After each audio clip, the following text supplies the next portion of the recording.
मोहम्मद अली जिन्ना, ये नाम सुनते ही एक खास तस्वीर जहन में आती है।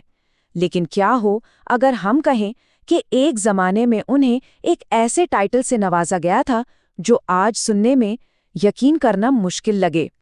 जी हाँ, ambassador of Hindu Muslim unity, Hindu Muslim एकता का दूत।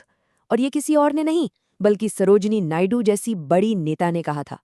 अपने करियर की शुरुआत में जिन्ना की पहचान ही यही थी, एक ऐसा लीडर जो भारत की अलग अलग कौमों को एक धागे में पिरोना चाहता था। तो फिर सवाल यही है, एक इंसान जो अपनी सियासत की शुरुआत एक यूनिफायर, एक जोड़ने वाले की तरह करता है, वो आखिर में एक अलग मुल्क की मांग तक कैसे पहुंच गया, क्या बदला? यही वो पहेली है जिसे हम आज समझने की कोशिश करेंगे। तो इस बदलाव को समझने के लिए हमें उस दौर के सियासत की दो अलग अलग धाराओं को समझना होगा। ये एक वैचारिक मोड़ था। चलिए देखते हैं कि ये दो रास्ते कौन से थे। देखिए, उस वक्त सांप्रदायिकता के दो चेहरे थे। एक था लिबरल कम्युनलिज्म, या कहें उदार सांप्रदायिकता। इसका मानना था कि ठीक है, अलग अलग समुदायों के हित अलग हो सकते हैं, पर आखिरी मंजिल तो एक ही है, एक अखंड भारत।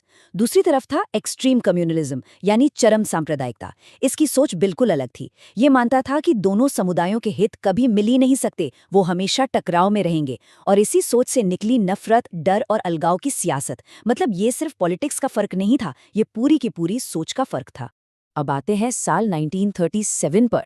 ये साल एक टिपिंग पॉइंट था, एक ऐसा तूफानी साल जिसने राजनीति का रुख हमेशा के लिए बदल दिया और चरम सांप्रदायिकता को जबरदस्त ताकत दी। 1937 के चुनावों में मुस्लिम लीग को एक बहुत बड़ा झटका लगा। सोचिए, कुल मुस्लिम वोटों में से उन्हें मिले सिर्फ 4.8%। सिर्फ 4.8%। ये एक सीधी सीधी चेतावनी थी कि उनकी उदारवादी राजनीति काम नहीं कर रही थी, लोग उससे जुड़ नहीं पा रहे थे। ये सिर्फ एक चुनाव हारना नहीं था, ये उनके पूरे वजूद पर एक सवालिया निशान था। तो 1937 के बाद हुआ क्या? एक तरफ कांग्रेस की जबरदस्त जीत हुई।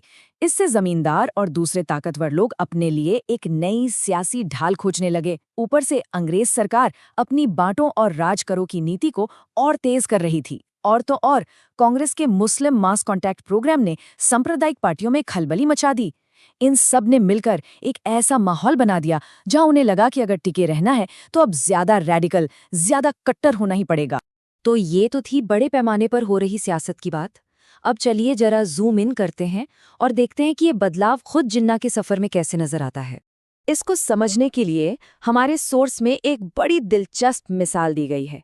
कहा गया है कि सांप्रदायिकता एक ढलान की तरह है, एक ऐसी ढलान जिस पर अगर कोई एक बार फिसलना शुरू कर दे तो उसका नीचे जाना लगभग तय है, जब तक कि वो खुद को रोकने के लिए कोई बहुत मजबूत कदम ना उठाए। और जिन्ना का सफर बिल्कुल इसी ढलान जैसा दिखता है। देखिए, 1906 में वो एक पक्के इंडियन नेशनलिस्ट थे जो अलग इलेक्टोरेट्स के भी खिलाफ थे। फिर 1913 में वो मुस्लिम लीग में आए, पर कांग्रेस में भी बने रहे। 1920 के दशक तक वो एक लिबरल कम्युनलिस्ट बन चुके थे। कांग्रेस छोड़ दी थी, लेकिन बात अब भी एक ही देश के अंदर हक की थी। और फिर आया 1937 के बाद का दौर, जब वो पूरी तरह से एक्सट्रीम कम्युनलिस्ट बन गए और एक अलग देश की वकालत करने लगे। क्या जबरदस्त बदलाव है ना। शुरुआत में तो उनका स्टैंड बिल्कुल क्लियर था। 1906 में उन्होंने कहा था कि ये जो सेपरेट इलेक्टोरेट्स का सिद्धांत है, ये देश को खुद अपने ही खिलाफ बांटने वाली पॉलिसी है। सोचिए कितने सख्त शब्द थे। और तो और 1920 के दशक में भी जब उनकी पॉलिटिक्स बदल रही थी, तब भी उनकी भारतीय पहचान बहुत मजबूत थी। एक बार उन्होंने एक नौजवान से कहा, बेटा नहीं, तुम पहले एक भारतीय हो और फिर एक मुसलमान। ये शब्द बहुत मायने रखते हैं, पहले एक भारतीय।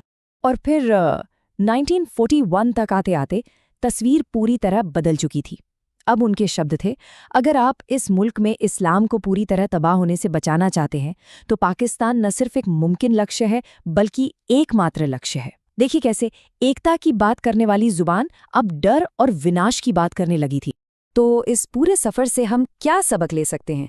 क्या ये सिर्फ एक इंसान के बदलने की कहानी है, या फिर ये किसी बड़ी चीज की तरफ इशारा करती है? हमारा सोर्स हमें विचारधारा यानी आइडियोलॉजी की अपनी ताकत के बारे में सोचने पर मजबूर करता है। सोर्स का तर्क बहुत ही पावरफुल है। वो ये कहता है कि एक बार जब आप किसी विचारधारा के बुनियादी सिद्धांतों को मान लेते हैं, तो फिर वो विचारधारा खुद ब खुद आगे बढ़ने लगती है। वो अपने फॉलोअर्स को एक ऐसे रास्ते पर धकेल देती है जिसके अंजाम के बारे में शायद उन्होंने शुरू में कभी सोचा भी नहीं था। आइडियोलॉजी खुद एक ड्राइविंग फोर्स बन जाती है। और यहीं पर ये पूरी कहानी हमें एक बहुत बड़े सवाल के साथ छोड़ जाती है कि कोई भी सियासी विचारधारा, कोई भी आइडियोलॉजी उसे अपनाने वाले इंसान को आखिर किस हद तक बदल सकती है। वाकई ये एक सोचने वाली बात है।